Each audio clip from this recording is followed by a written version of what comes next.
Pag chinat GPT mo or like other applications, andyan eh. We've come a long way naman, like ang tagal naman ng wala yung AI. So we can live without it. So it's better to just not become dependent on it. AI as a tool, but not AI doing the work. AI can only be ethical if the user is ethical and if the translator is also ethical.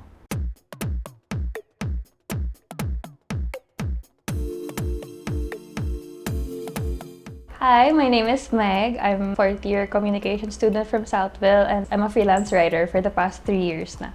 Hello, I'm Angelo So, e-becom student from Southville. I'm also a graduating student. Yung specialty ko is post-prod and production itself. Hi, I'm Joan Manalo. I am a graduating journalism student from UP Diliman. Hi, I'm Kyle, a software developer at an AI startup, and I do a lot of model development and a lot of back-end work too. I myself, I use AI a lot.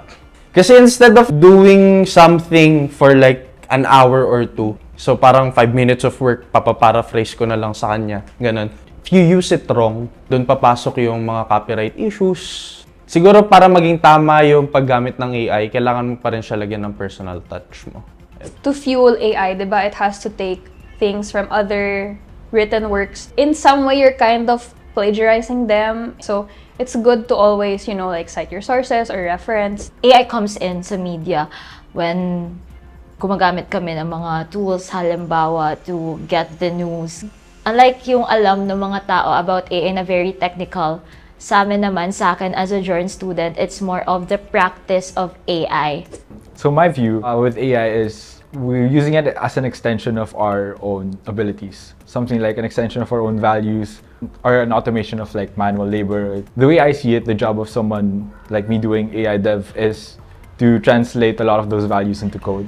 How do you think individuals can utilize AI ethically and responsibly in their daily lives, personally saka professionally? Personally, okay lang na gumamit ng AI. Siguro pag magre-research ka lang, ganun. Research lang, gagamitin mo lang yung AI as a researching tool. Professionally, doon na magkakatalo kasi professionally, medyo mahirap na yun. I can't recommend AI for people who's going to use it professionally.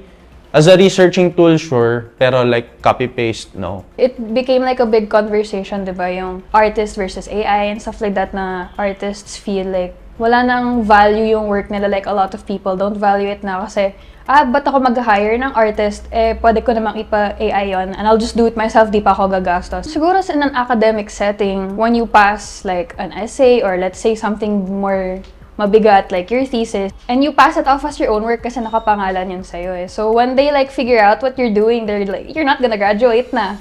You're gonna get expelled. Ang daming mangyayari. Using AI in journalism, lalo na in news writing, and creating the news, is really unethical because sa journal, syempre sa practice, a report should start with the journalist and end with the journalist. Halimbawa, yung ginagawa ngayon ng GMA when it comes to their coverage of the NCAA na AI yung nagbabalita, that's unethical already because nawawala na yung human aspect ng journalism and at the same time, natatanggalan sila ng mga trabaho.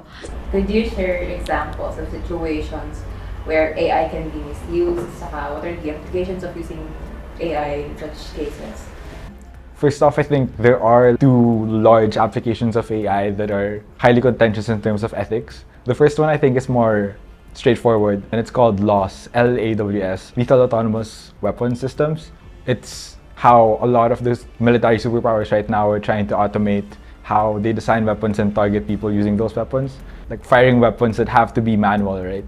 We can't allow drones to target people based on facial recognition because facial recognition could be wrong. And also like the act of murdering people shouldn't be delegated to AI. Second thing is something like predictive sentencing. It's something that a lot of courts in the US have tried. For example, they give a model demographics of a certain like inmate or a certain convict and the crime that was committed or the circumstances around the crime.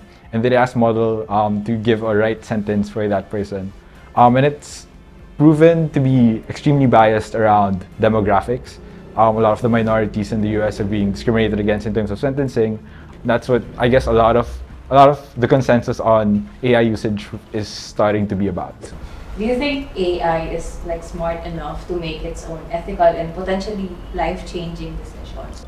In the next 10, 20 years, siguro by that time, mas powerful na yung AI to like make life-changing decisions. Pero for now, malabo eh. Kasi parang kung ano lang yung feed mo sa kanyang data, yun na yun. I don't think AI can ever make a decision for someone. It will create an answer based on what you feed it, like what information you feed it. So a lot of that information, lalo na if you're trying to make a life-changing decision, there's a lot of like nuance na hindi nakukuha ng AI. So it'll just tell you yes or no. But a lot of things kasi it's not just black and white, may gray part dun, and AI can't identify that gray part. It doesn't have morals, so why would you rely on it when it comes to ethics and like life-changing decisions? I think to be able to develop or to even think about if we would delegate AI to do that, first have to think what the right answer for us would be.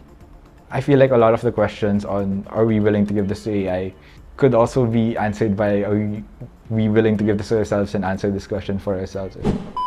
Filipinos are not really happy people. Top 5 misconceptions about the Philippines by ChatGPT. The Philippines is primarily rural and underdeveloped. This is a common stereotype. Whereas there are areas that are rural and underdeveloped, the Philippines also has highly urbanized and modern cities like Manila, Cebu, and Davao. These cities boast advanced infrastructure, bustling business districts, and vibrant cultural scenes. Now I have to see it to believe. Filipino cuisine is all about fast food and simple dishes. I think we all know that's wrong. Filipino cuisine is actually incredibly diverse and complex, with a rich history influenced by various cultures. The country is mainly Catholic. While the Philippines is predominantly Catholic due to Spanish colonization, it also has a significant Muslim population, particularly in the Mindanao region, as well as various religious and indigenous spiritual practices. Number 4, it's always summer in the Philippines. The Philippines experiences a tropical climate, but it also has distinct seasons. Apart from hot and dry season, there's also rainy season, and we're all too familiar with that. And in some regions, particularly in the highlands, temperatures can be quite cool. And lastly, English is not widely spoken. English is actually one of the official languages in the Philippines. It is spoken and understood, and it is even used in government, media, and education, making the Philippines one of the largest English-speaking countries in the world. Those were top 5 misconceptions about the Philippines generated by AI. Let us know what you guys think in the comments. Siguro kung friendly yung AI, kung friendly yung robot, pwede. Pero kung, kasi andyan pa rin yung cases na baka mag-malfunction. Kasi nga, hindi naman siya talaga tao talaga. I mean, tayo nga, tao, nagkakamali, di ba? Paano pa yung gumawa ng AI? Malamang tao din yung gumawa nun. Magkakamali at magkakamali and magkakaroon pa rin yan ng problema. Kasi ang dami mga horror movie na ganun, di ba? So, just stay on the safe side. Let's just be nice to it. Let's just be polite and respectful and talk to it like, maybe not like a normal person. Talk to it like someone older than you. Di ba may tao na robot? Yung Sarah ba yun? Basta, I forgot. Sophia, sorry. Like that type of I would never see that as a person because it's not a person. Even though she kinda looks like one, hindi pa rin eh. I feel like deep down, I'm like, oh, this is not a person. This is like a computer. I'd say more developed countries have been asking those questions na, what if AI develops consciousness or something similar? I think we're far from that now, so it's hard to imagine to put ourselves in their place, for example. At the end of the day, it's still artificial. Unlike tao, for example, na yung principles natin in life, it's shaped by all of those experiences that we have from when we were children up to kung nasa na tayo now. So I think that really is a big factor and a big difference between AI and people. A lot of people are like, oh, think with your brain, not with your heart. Girl, that's a lie. Like, you can't just do it without your heart. You have to like, dapat may mix siya nun too if you really want to make a decision. Malay mo, i-overtake nila yung human population, di ba? Tapos sila na yung mag-rule. Ang daming movies na ganyan. So, endless possibilities.